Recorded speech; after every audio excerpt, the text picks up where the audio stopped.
Supreme কোর্টের এজলাসে সাংবাদিক প্রবেশে নিষেধাজ্ঞাকে সংবিধান লঙ্ঘন বলে অভিযোগ করেছেন সাংবাদিক নেতারা। একই সাথে আপিল বিভাগের এজলাস কক্ষে অবিলম্বে গণমাধ্যম কর্মীদের প্রবেশাধিকার ফিরিয়ে দেবার অনুরোধও জানিয়েছেন তারা। দুপুরে সুপ্রিম কোর্টের প্রধান ফটকের সামনে আইন, বিচার, সংবিধান ও মানবাধিকার বিষয়ক সাংবাদিকদের সংগঠন ল রিপোর্টার্স ফোরাম আয়োজিত অবস্থান কর্মসূচিতে অংশ নিয়ে সাংবাদিক নেতারা এই অনুরোধ জানান। তারা বলেন, মানুষ যখন অধিকার বঞ্চিত ও অন্যায়ের শিকার হয় তখন তারা আদালতের আশ্রয় নেয়।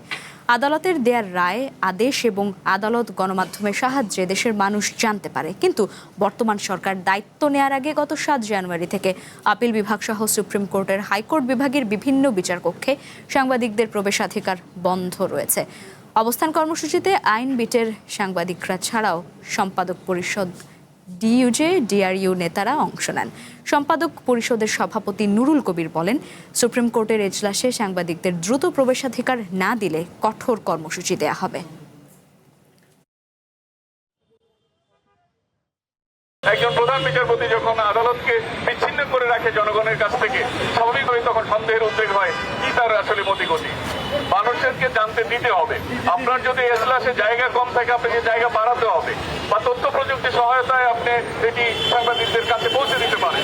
অনেক রকম অপশন আছে।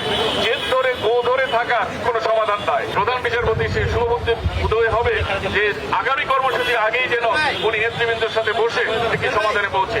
বিচার ব্যবস্থার সর্বোচ্চ গার্জিয়ান যারা, সংবিধান রক্ষা করবার যারা গার্জিয়ান হিসেবে বাংলাদেশের সংবিধান তাদেরকে স্বীকৃতি দিয়েছে, তারা যখন দিনের পর দিন, মাসের পর মাস জানবার পরও যেই ভুল কাজটি তারা করে যাচ্ছেন, তার দিক থেকে তারা সরে আসবেন আমরা আশা করি।